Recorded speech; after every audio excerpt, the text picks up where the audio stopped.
Hi guys, today we're going to be talking about bivalves and gastropods, which are two of the major classes of mollusks. Now, if you haven't seen the intro part 1 mollusk video that I did going over general mollusk characteristics and evolution, etc., you should check that out. I'll link it right here for you. But if you have seen it, then let's get started. So for gastropods and bivalves, aka snails and clams, as shown here in these pictures, some general characteristics include about 70 to 80% of all mollusk species currently are gastropods, and gastropods or snails can live in pretty much any environment. Marine, freshwater, terrestrial, you name it, they are diverse, and that's why they're also so abundant. And bivalves are named for their two valves, and these live in marine and freshwater environments. So first we're going to start with gastropods, and some background over gastropods includes, well, we already talked about their diversity.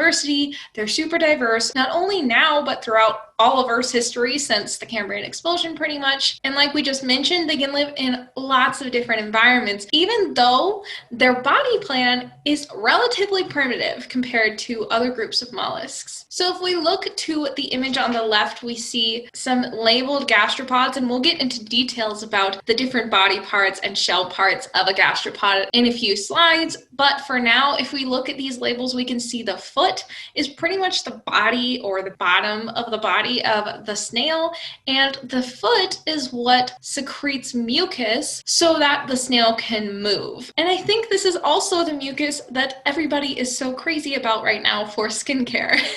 So yes, snail mucus is apparently good for your skin. But getting back to the paleontology here, not all gastropods have shells. So for example, we know slugs don't have shells, but for our purposes in paleontology, we're going to focus on those that do have shells. And there are three main subclasses of the class Gastropoda that we'll be talking about. These include prosobranchs, opistobranchs, and pulmonates. But we're going to be focusing on prosobranchs because they include some really diverse shell morphologies, which is what we'll be focusing on for gastropods. But before we get to that, we need to talk a little bit about metamorphosis of gastropods. Yes, gastropods, kind of like butterflies, go through a kind of metamorphosis, and this is called torsion. And we can see a depiction of this torsion process in an adult gastropod in the figure to the left. So what we see in this figure is first an untorted adult gastropod in figure A, and then we have in figure B and C the torsion begin, in which their mantle cavity, gills, anus, and nephridiopores start to twist around their body. They started at their posterior, they're twisting toward their anterior, and this last stage we can see here, this is post torsion. We have the mantle cavity, gills, anus, and nephridiopores all moved to the anterior completely, and after torsion, snails can actually withdraw their head into their mantle cavity. And we can see with this figure here, this is just showing their nerve cord before and after torsion, and we can see that it's, you know, regular oval type thing, and then it's a figure 8. I mean, oh my gosh, ow, I feel like that would hurt, but apparently they like it. They live better.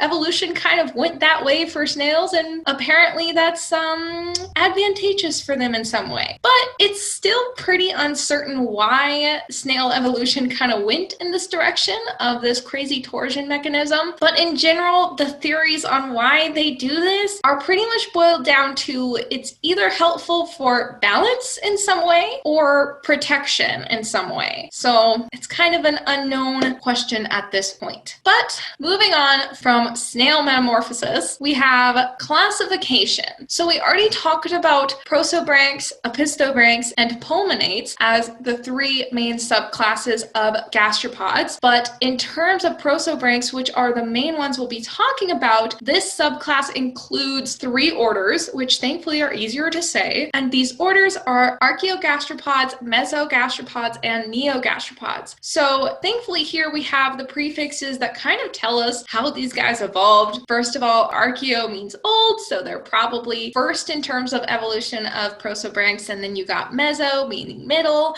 and those are probably the second that evolved, and then the most advanced, or the neogastropods, meaning new gastropods, likely evolved last and also have the most recent features and shell morphologies. So we can actually see this if we look at the figures to the bottom. We have the archaeogastropods in the green rectangle showing primitive planispiral type shells. Planispiral just means it coils in a plane rather than at an angle like trochospiral. And we'll talk about all those terms in a little bit, but basically these are kind of more primitive types of gastropods, especially at the bottom left. We have Fissuridae, and this is kind of a cap-shaped limpet-like gastropod, and these were really primitive. These were kind of the first morphology of mollusks in general. So all of the archaeogastropod shell morphologies are a lot more primitive compared to that of meso and neogastropods. Especially when we get to neogastropods, we see a lot more shell ornamentation, etc. So let's get into a little bit about shell morphology and what evolutionary trends we see within shell morphology for gastropods. So before we get to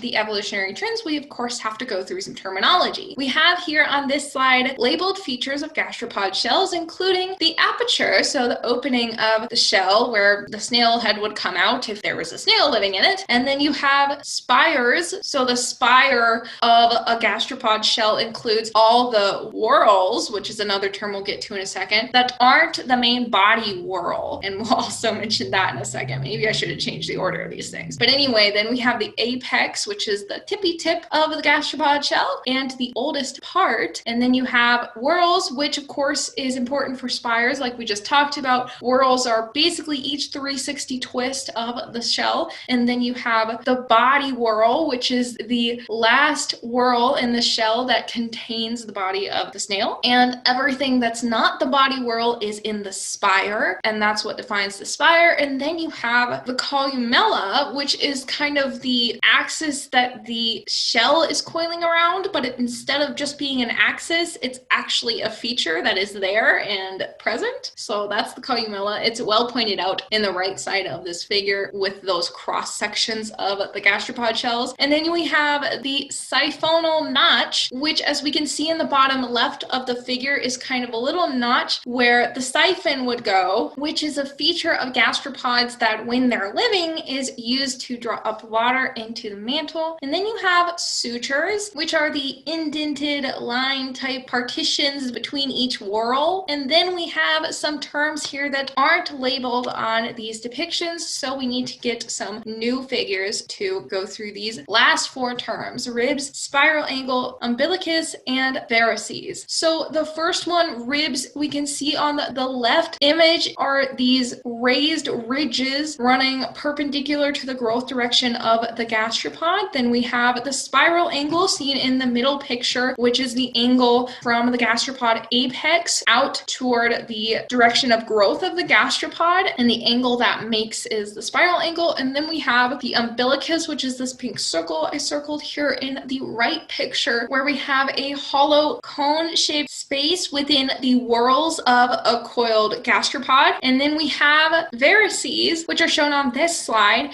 and these are just thickened parts of the shell due to episodic growth. And this just means when the gastropod shell is actually not growing, there's still part of the shell that's becoming thicker, and sometimes that results in the formation of varices. And this has become an evolutionary trend throughout gastropods, in which we can see a simple varix, which is singular for varices, in the left picture, this thickened area of the shell, and then we see some crazy spiky varices in the middle shell picture, and then we see a shell that's pretty much all varices throughout its entire shell. And these pictures are analogous to being archaeogastropods, mesogastropods, and neogastropods respectively. And that's kind of how evolution worked in terms of varices. They became more complex over time. So now we want to get into the different types of gastropod shell morphologies that you might see on an exam or something. First, we have trochiform. An example of a genus with trochiform shell morphology is Trochus, and this is shown in the picture here, where we can see that trochiform shells have a sharp spire with an acute spiral angle, and their whorl diameter increases gradually with growth, and their body whorl is relatively small, and the base of their shells is relatively flat. Then we have turrated morphologies, in which an example is turrid rotella, as shown here in the picture on the bottom left. And these shells have relatively long spires with, again, a relatively small body whorl. Then we have turbinate shells, in which we can see the spire again is relatively sharp with an acute spiral angle, but in this case,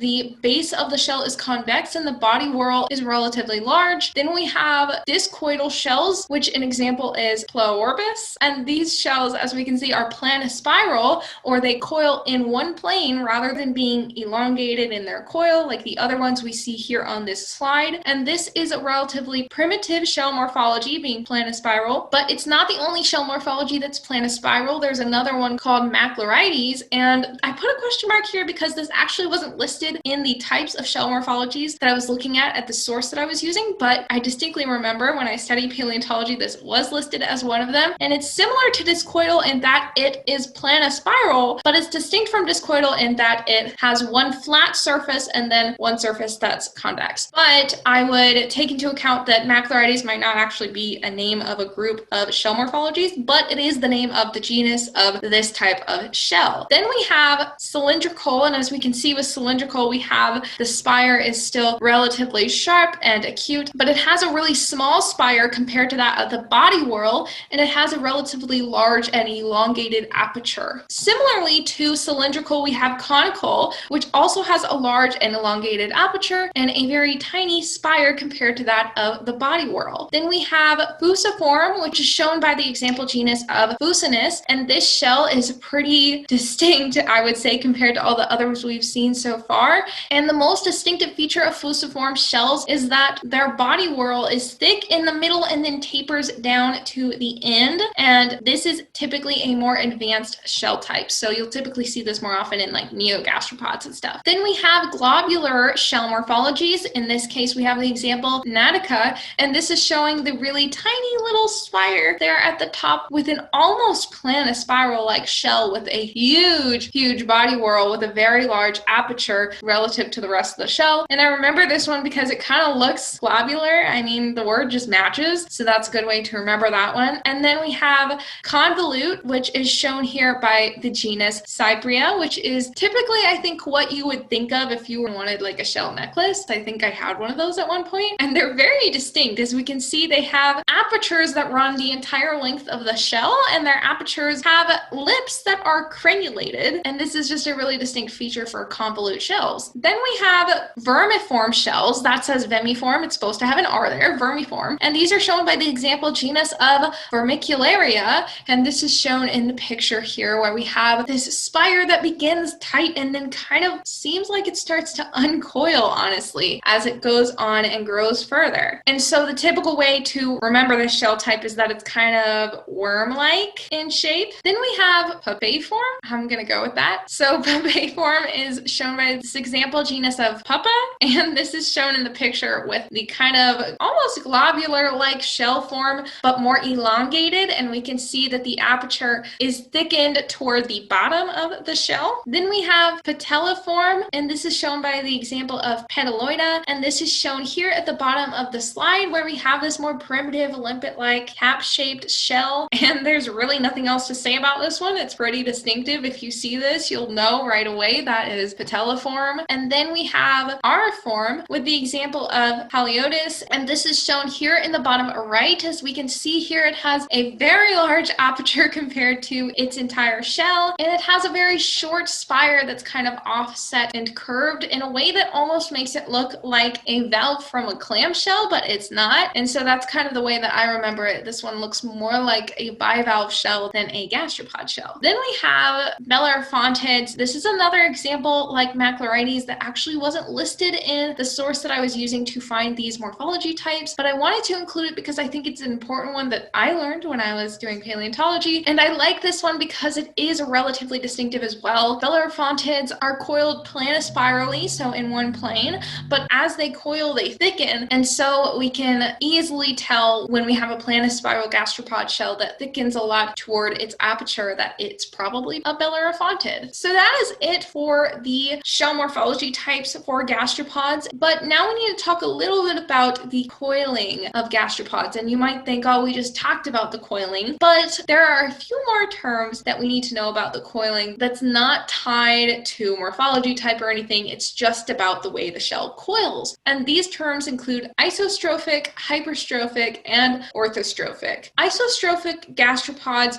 are planispiral shells, kind of like bellerophontids, like we just talked about. And we can see that in the image, they are symmetrical over the back of the shell. But in orthostrophic and hyperstrophic shells, we can see in the image that they are no longer planispiral or symmetrical. Instead, they are offset to one of the other sides of the snail. In both cases, the shell is dextral, which is another term that we should go over. Dextral and sinistral just refer to the way in which the shell coils. If the shell coils to the right, then it is dextral. If it coils to the left, then it is sinistral. However, dextral is way more common than sinistral, so I wouldn't really worry about sinistral shells. And in the case of orthostrophic and hyperstrophic, that's what we are dealing with. Both are dextral or right-handed shell types, but hyperstrophic dextral shells have their whorls displaced toward the left side of the snail, whereas orthostrophic dextral shells have their whorls displaced to the right of the snail's body. And so because of this, a couple evolutionary trends occurred to gastropods in order to offset the imbalance that occurred with this displacement of the whorls. And so in hyperstrophic shells, we can see that the shell tends to swing forward toward the anterior of the snail in order to offset the imbalance caused by the whorl displacement. And then we have orthostrophic shells that tend to lean backward. And you've probably seen more shells like this in your day where they're orthostrophic. They're not completely symmetrical and planispiral because that's relatively primitive and that's not really common anymore, but they're not leaning forward, they're typically leaning backward, and that's called orthostrophic. So now let's get into bivalves. Finally, right? I mean, who doesn't love clams? So bivalves, like we mentioned earlier, are named for having two valves that make up their shells, and they also have a foot similar to gastropods, which is part of their body that kind of comes out of their shell when they want to move around or burrow or attach to a substrate. And that's typically how they live, either burrowed or attached to something. And they're actually filter feeders rather than rasping food from surfaces like snails do, like gastropods do, which we saw in the previous video when we talked about snail teeth or radulae. However, bivalves don't have that. They are filter feeders that filter food particles from the water. And then also something unique to bivalves is pearl formation, which I wanted to include because it's interesting. But yeah, pearl formation just happens when a foreign body gets into the mantle of the bivalve that it doesn't want there, and so it coats it with aragonite, which is what pearls are made of, in order to make it less irritating. So we had a video already over brachiopods, which I will link right here if you're interested, but I mentioned them here again because brachiopods can superficially look similar to bivalves in the fossil record, but an easy way to tell them apart is symmetry. Bivalves have a line of symmetry that run along their commissure, so in between their two valves, and brachiopods have a line of symmetry running along the top middle of their shells. So now to bivalve morphology and some terminology we need to get through for bivalves. Bivalves, like snails, have a posterior and anterior side, and they have a dorsal and ventral side. Additionally, they have teeth or dentitions that we'll talk about later because that's really important for paleontology purposes in order to classify bivalve fossils, and we'll talk about that more later. But then they also have, like I mentioned earlier, the commissure, which is where the two valves come together. And then we have the beak and umbo, which are, I used to think the same as one another, but not really. So the umbo is actually like the highest or thickest part of each valve, whereas the beak is typically contained within the umbo, but not the umbo itself. So the beak is like the pointiest part, and the umbo is like the highest part of each valve. Then we have growth lines, which is also on the figure to the right, which are the lines showing the growth of the bivalve going out perpendicular from the hinge, and perpendicular to that are the costae, which are running more radially from the hinge. And then we have the posterior and anterior adductor muscle scars, and we talk about adductor muscles a little bit in the brachiopod video, but basically these muscle scars are where those adductor muscles would have been attached to the mollusk, and they have two sets. They have an anterior set and a posterior set. I typically remember the different sides of the mollusks by remembering that the posterior adductor scar is always right above the pallial sinus, which is something we'll get to in a second. But first we have the ligament groove, which is shown up here near the hinge of the mollusk. We have this groove here where there was a ligament attached, and then we have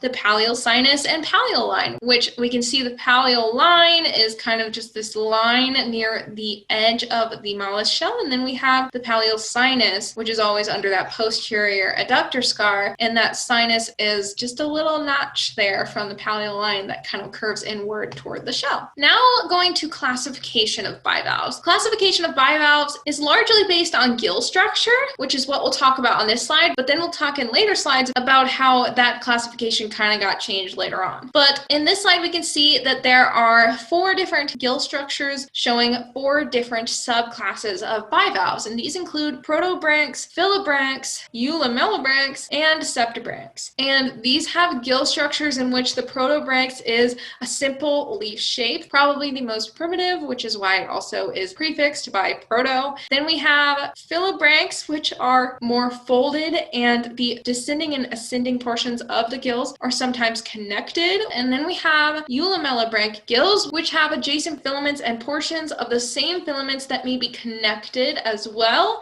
And then we have septibranch gills, which form a horizontal perforation in the right mantle cavity of the bivalve, and this is why they're called septibranchs, is because it's kind of like a septum that they form. However, in terms of paleontology and classification based on fossils, gill structure doesn't help us much because that is a soft structure that typically will not get preserved. So what we use a lot of times is, like I mentioned earlier, the teeth or dentition types of bivalves, and these include taxodont teeth, shown here by the genus example of Arca, heterodont teeth, shown here by Venus, disodont teeth, shown here by Austria, isodont teeth, shown here by Plicatula, schizodont teeth, shown here by Neotrigonia, desmodont teeth, shown here by Lutraria, pacodont teeth, shown here by Cama. Then we have Paleoconcha, which is a genus that has no hinge teeth. So with this knowledge, we can now discuss the more specific classification of bivalves in terms of their more modern subclasses, which are protobranchia, which we already talked about was that simple leaf-like structure of gills. And then we had philobranchs, which are now typically called the Pteriomorpha subclass. Then we have heterodonta, which includes gill types of both eulamellobranchs and septibranchs. And then we have paleoheterodonta, which is similar to heterodonta, but separated out for some reason I don't really know. But in terms of the different orders of these subclasses, we have first the protobranchs, which include Nucleoidea, and these have taxodont and disodont dentition types, and they include small, shallow burrowers. And for subclass Pteriomorpha, we have Arcoida, Middleoida, and Pteroidea. Jeez Louise, this is going to be a lot of crazy words. But anyway, the order Arcoida have disodont dentition types in addition to Middleoida and Pteroidea. However, Pteroidea also sometimes have isodont dentition types, and this subclass of Pteriomorpha are shown by the life habits in A, B, C, D, and I of this Bivalve ecology figure. Then we have subclass Heterodonta, which includes Veneroida, which have heterodont dentitions similarly to Myoida. However, Pholidomyoida have desmodont dentition types, and Hyperotoida typically have pacodont dentition types. And this subclass of Heterodonta typically include the burrowing bivalves shown in this figure, and as we can see, they pretty much all have relatively long siphons that reach to the surface to siphon water, and then they burrow into the ground to live there. And then we have the subclass Paleoheterodonta, which include Unionoidea or Unionids, which typically have a heterodont dentition type as well. And then we have Trigonoidea, which typically have a schizodont dentition type. So now let's move on to bivalve and gastropod evolution. First, I'll show the major subclasses of gastropods in green and bivalves in yellow, just to get us started before we get into the specific groups. So we have the evolution of prosobranchs and protobranchs in terms of gastropods and bivalves respectively in the Cambrian, and then we have the evolution of heterodonts and paleoheterodonts in the Ordovician, and these are yellow, so they're both within bivalves. And then we have Pteriomorpha, also a bivalve subclass, evolve in the Devonian, and then we have during the Carboniferous the opistobranchs and palumnates of the gastropods evolve. However, to get a little bit more specific, let's go on to discuss discuss the orders of these subclasses. So in the Cambrian, we had the Gastropods, an order of the subclass Prosobranchs within the gastropods, evolve, as well as the Solmoidea order of the protobranchs of the bivalves evolve in the Cambrian. And I put likely here because pretty much everything on this timeline is still relatively up for interpretation. There's a really great fossil record for bivalves and gastropods out there, but because it's so large, a lot still hasn't been found or figured out or really put together in terms of systematics, because there are so many diverse groups of these guys out there. So take all of this evolution slide in with a grain of salt. So then we move on to the Ordovician, where we have the mesogastropods of the prosobranchs of the gastropods evolve, and then we also have some bivalve groups, including the orders Nucleoidea of the protobranchs and Archoida of the pteromorpha, and then we had Pholidomyoida of the heterodonts evolve, and then we had Trigonoida of the paleoheterodonts also evolve. Then moving to the Devonian, we have the Myoida of the heterodonts evolve, question mark. I say that with a question mark because I really couldn't find much on this order, but I think I found something that was maybe saying Devonian, but you know, again, grain of salt, guys. Then we have the Opistobranchs and Palumnates of the gastropods evolve. We already had this on the previous slide. I didn't go further into detail of the orders of these subclasses because it's just too much for the purposes of this video, but these subclasses evolved in the Carboniferous, as we mentioned earlier. Then we have the Triassic come around, and guys, the Mesozoic was a field day for mollusks, especially bivalves, so get ready for a lot of things to evolve and diversify. So in the Triassic, we had true oysters and scallops of the Pteroidea, order of the Pteriomorpha, subclass of bivalves evolve,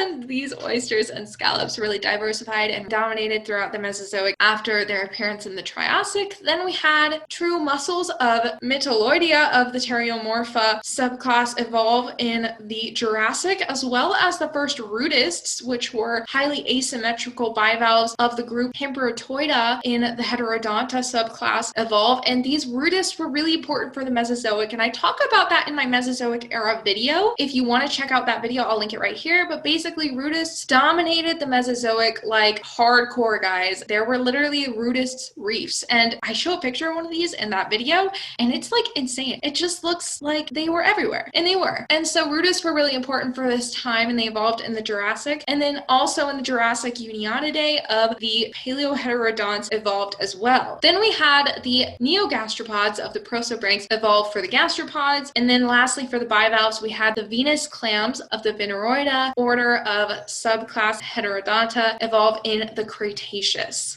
That was a mouthful. So that is it for today's video, guys. I wonder if you noticed that I keep like scooching over because like there's sun lines now coming through my blinds because it's getting dark, because I kept repeating myself when I messed up words.